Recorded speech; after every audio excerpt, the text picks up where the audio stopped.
নানির ভালোবাসার সাথে কারো কোনো তুলনা হয় না। একটা বাচ্চাকে যদি কারো কাছে রাখতে হয় বা রেখে কোথাও যেতে হয়, তাহলে মায়েরা সবথেকে সেফ জায়গা মনে করে নানির বাসা। কারণ নানি হচ্ছে এরকম একটা মানুষ যে তার নিজের বাচ্চা থেকেও বেশি তার নাতি নাতনিদেরকে ভালোবাসে। তাই মায়েদের কাছে তার বাচ্চা রাখার জন্য সেফ জায়গায় হচ্ছে বাচ্চাদের নানির বাসা। হ্যালো এভরিওয়ান, আসসালামু আলাইকুম। কেমন আছেন সবাই? আজকে শুরুতে দেখাচ্ছি রান্না বান্না, কারণ আজকে তাড়াতাড়ি করে রান্না বান্না করে খাওয়া দাওয়া করে তারপর যাব একটু বাইরে কেনাকাটা করার জন্য। আর শুরুতে এত কথা বললাম নানিকে নিয়ে, কারণ আমি দেখতেছি আমার বাবুকে আমার মা অনেক বেশি আদর করে। মানে ওর জন্য আমার মা আর আব্বু এতটাই পাগল। আমার কাছে মনে হয় যে আমরা দুই ভাই বোন যে আছি, আমাদের প্রতিও আমার মা বাবার এতটা মনে হয় টান ছিল না, হয়তো বা আমার মনে হয় আর কি। মানে আমার বাবুর জন্য ওনারা এত বেশি পাগল হয়ে যায়, কি বলবো। আমি যদি 2 দিন আমার বাসাতে যেয়ে থাকি, আমার মা একদম বেশি পাগল হয়ে যায়, আমার আব্বুও পাগল হয়ে যায় যে কখন আমি আমার বাবুকে নিয়ে আসব। আর এখন থেকে বাবুর জন্য আমার মা আর আব্বুর অনেক বেশি টেনশন যে নাতিন দেখতে না দেখতে বড় হয়ে যাবে, আস্তে আস্তে একটু একটু করে তো বড়ই হচ্ছে। সব বাচ্চাদের ক্ষেত্রে এক না, কিছু কিছু বাচ্চারা আছে শুধুমাত্র নানির বাড়ির আদর পায়, আবার কিছু বাচ্চারা আছে যে যারা হচ্ছে দাদির বাড়িরও আদর পায়, আবার কিছু বাচ্চারা আছে যারা দাদা দাদি কোনো কিছুরই আদর পায় না, শুধুমাত্র বাবা মার আদরই পায়।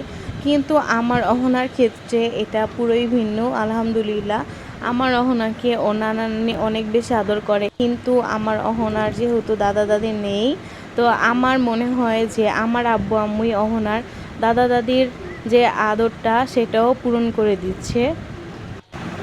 আজকে আম্মুর বাসায় রান্না করেছিলাম লতি দিয়ে ইলিশ মাছ। কাঁচামরিচ দিতে আমি ভুলে গিয়েছিলাম, তাই শুকনো মরিচ দিয়ে দিয়েছিলাম। এটার জন্য আম্মু অনেক চিল্লাচিল্লিও করছিল যে শুকনো মরিচ এরকমভাবে কেন দিছি, দেখতে অনেক কেমন যেন লাগতেছিল। তো দুপুরে খাওয়া দাওয়া করে আমি অহনা আর আম্মু চলে গিয়েছিলাম একটু বাইরে। বাবুর জন্য আম্মু হচ্ছে একটা ওয়াকার কিনবে। আমি জানি না এগুলোকে কি বলে, ওয়াকার বলে নাকি ওয়ালকার বলে, আই ডোন্ট নো আসলে এটা কি। তো যাই হোক, বাবুর জন্য, আমি তো গাড়িই বলি, তো বাবুর জন্য এই গাড়িটা আম্মু পছন্দ করছে। এখন বাবুকে বসাইছি যে দেখি কি করে। আমার মেয়ে এখন পর্যন্ত বসা শিখে নেই, দাঁড়ানো শিখে নেই, তারপরেও ওর নানি পাগল হয়ে গেছে যে বাবুকে এই গাড়িটা কিনে দিবে। ফাইনালি বাবুর জন্য গাড়িটা নিয়ে বাসায় চলে আসছি। আমার বাবু তো অনেক বেশি খুশি। ও কিছু বুঝুক আর না বুঝুক, ও হচ্ছে এই লাইটগুলো দেখে আর যে একটা সাউন্ড বের হয়, ওই সাউন্ডটা শুনে অনেক বেশি খুশি হয়ে গিয়েছিল। তো দেখতেই পাচ্ছেন খেলাধুলা করছে এখন আমার বাবুটা। তো আজকের ভিডিওটা এই পর্যন্তই ছিল। সবাই আমাদের জন্য দোয়া করবেন আর আমার এই ছোট্ট চ্যানেলটাকে এগিয়ে যেতে সাহায্য করবেন। অনেকে আছে যে হাসাহাসি করে অনেক কিছু বলতে থাকে যে এই ইউটিউবিং করছো, এই সেই, মানে অনেক ধরনের কথাবার্তা। তো এটা হচ্ছে আমার ফোন, আমার ইউটিউব চ্যানেল, আমার কি বলে, আমার সব কিছু, আমার ইচ্ছা। কারো যদি ভালো লাগে দেখবে, আর যদি কারো ভালো না লাগে দেখবে না।